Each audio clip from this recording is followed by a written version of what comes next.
ಕನ್ನಡಿಗರ number 1 choice Kannada matrimony. Abhiman ಸ್ಟುಡಿಯೋದಲ್ಲಿನ ಸಾಹಸ ಸಿಂಹ ವಿಷ್ಣುವರ್ಧನ್ ಅವರ ಸಮಾಧಿ ನೆಲಸಮ ಆಗಿರ್ತಕ್ಕಂಥದ್ರ ಬೆನ್ನಲ್ಲೇ ಸಾಕಷ್ಟು ಅಭಿಮಾನಿಗಳ ಆಕ್ರೋಶವನ್ನು ವ್ಯಕ್ತಪಡಿಸ್ತಾ ಇದ್ದಾರೆ. ಸೊ ಹಾಗಾದರೆ ಈ ಸಂದರ್ಭಕ್ಕೆ ಈಗಾಗಲೇ ಹಿಂದೆ ಕೂಡ ಈ ವಿವಾದದ ಬಗ್ಗೆ ಸಾಕಷ್ಟು ಸಂದರ್ಭದಲ್ಲಿ ಸ್ಪಷ್ಟನೆ ಅಭಿಮಾನಿಗಳಿಗೆ ಸಿಕ್ಕಿದೆ. ಒಂದಿಷ್ಟು ಕೋರ್ಟ್ ವಿವಾದದಲ್ಲಿರ್ತಕ್ಕಂಥ ವಿಚಾರದ ಬಗ್ಗೆ ಕೂಡ ಮಾಹಿತಿ ಇದೆ. ಅದೆಲ್ಲವನ್ನು ಹೊರತುಪಡಿಸಿ ಬಾಲಕೃಷ್ಣ ಅವರ ಕುಟುಂಬ ಸದಸ್ಯರು, ಬಾಲಕೃಷ್ಣ ಅವರ ಮಗಳು ಗೀತಾ ಬಾಲಕೃಷ್ಣ ಅವರು ಈಗೇನು ಹೇಳ್ತಾರೆ ಅಂತ ಕೇಳೋಣ.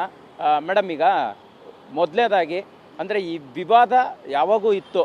ಈ ವಿವಾದ ಇದ್ದಾಗಲೇ ಕೂಡ ವಿಷ್ಣುವರ್ಧನ್ ಅವರ ಅಂತ್ಯ ಸಂಸ್ಕಾರ ಅಲ್ಲಿ ಮಾಡಲಾಯಿತು. ಅವತ್ತಿನ ಸಂದರ್ಭವನ್ನು ಈ ವಿವಾದದ ಸಂದರ್ಭದಲ್ಲಿ ಹೇಗೆ? ಅದು ತಪ್ಪಾಗಿದೆ. 2004ನಲ್ಲಿ ನಾನು ಕೇಸ್ ಫೈಲ್ ಮಾಡಿರೋದು.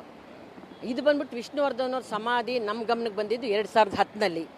ಕೇಸ್ನಲ್ಲಿ ನಾನು 2 ಎಕರೆಗೆ ಜಡ್ಜ್ ಅವ್ರ ಮುಂದೆ ನಾನು ಅಪ್ಲಿಕೇಶನ್ ಹಾಕೊಂಡೆ ವಿತ್ಡ್ರಾ ಮಾಡೋದಕ್ಕೆ 2 ಎಕರೆ ಮಾತ್ರ. ಬಟ್ ಜಡ್ಜ್ ಸಾಹೇಬ್ರು ಏನು ಹೇಳಿದ್ರು ಅಂದರೆ, ನೀವು 20 ಎಕರೆಯಲ್ಲಿ 10 ಎಕರೆ ಮೊದಲೇ ನಮ್ಮ ಬ್ರದರ್ಸೂ ಕೆಲವರೆಲ್ಲ ದೊಡ್ಡವ್ರು ಸೇರ್ಕೊಂಡು ಮಾರಾಟ ಮಾಡ್ಕೊಂಡಿದ್ರು. ಇವಾಗ ಉಳಿದಿರೋ 10 ಎಕರೆ. ಕನ್ನಡ ಮ್ಯಾಟ್ರಿಮೋನಿಯಲ್ಲಿ ಹೇರಾಳವಾದ ಚಾಯ್ಸ್ ಇದೆ. ಲಕ್ಷಾಂತರ ಜನರಿಗೆ ನಮ್ಮ ಕನ್ನಡ ಮ್ಯಾಟ್ರಿಮೋನಿ ಮೂಲಕ ಮದುವೆ ಆಗಿದೆ. ಇದಕ್ಕಿಂತ ಬೇರೇನ್ ಬೇಕು? ಕನ್ನಡಿಗರ ನಂಬರ್ 1 ಚಾಯ್ಸ್ ಕನ್ನಡ ಮ್ಯಾಟ್ರಿಮೋನಿ. ನಾನು ಮತ್ತೆ ಏನಕ್ಕೆ ಭಾಗ ಮಾಡ್ಕೊಳ್ತೀರಾ, ನೀವು ಬಂದ್ಬಿಟ್ಟು ಪೂರ್ತಿ ಕಾಂಪ್ರಮೈಸ್ ಮಾಡ್ಕೊಳ್ಳಿ, ಇಲ್ಲರೆ ನಾನು ಇದನ್ನು ಅಪ್ಲಿಕೇಶನ್ ಅಕ್ಸೆಪ್ಟ್ ಮಾಡಲ್ಲ ಅಂದ್ಬಿಟ್ಟು ಡಿಸ್ಮಿಸ್ ಮಾಡಿಬಿಟ್ರು, ರಿಜೆಕ್ಟ್ ಮಾಡಿಬಿಟ್ರು ನನ್ನ ಅಪ್ಲಿಕೇಶನ್. ಹಾಗಾಗಿ ಬಂದಿದ್ದು ತೊಂದರೆ.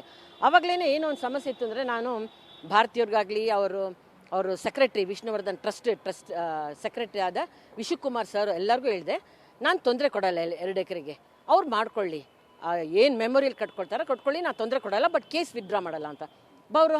ಅವರು ಪಟ್ಟಿಡಿದ್ರು, ನೀವು ಕೇಸ್ ವಿತ್ಡ್ರಾ ಮಾಡಿದ್ರೇ, ಯಾಕೆ ರಿಜಿಸ್ಟರ್ ಮಾಡಿಕೊಡ್ಬೇಕು ಅಂತ ಒತ್ತಾಯ ಕೊಟ್ಟಿದ್ದರಿಂದ ಈ ತೊಂದರೆ ಎಲ್ಲ ಇವಾಗ ಆಗಿರೋದು. ಓಕೆ ಅಮ್ಮ, ಈಗ ಬಾಲಕೃಷ್ಣ ಅವರ ಮಕ್ಕಳ ನಡೆ ಮತ್ತು ಅವರ ಕುಟುಂಬ ಮಾಡ್ತಾ ಇರುವಂಥ ಅನ್ಯಾಯ ಸರಿಯಲ್ಲ ಅನ್ನುವಂಥ ರೀತಿಯಲ್ಲಿ ವಿಷ್ಣುವರ್ಧನ್ ಅವರ ಫ್ಯಾನ್ಸು ನಿನ್ನೆ ಆಗಿರ್ತಕ್ಕಂಥ ಬೆಳವಣಿಗೆ ಅಂದರೆ ರಾತ್ರೋರಾತ್ರಿ ಆ ಕಟ್ಟಡವನ್ನು ನೆಲಸಮ ಮಾಡಿರ್ತಕ್ಕಂಥದ್ರ ಬಗ್ಗೆ ಆಕ್ರೋಶ ವ್ಯಕ್ತಪಡಿಸ್ತಾ ಇದ್ದಾರೆ.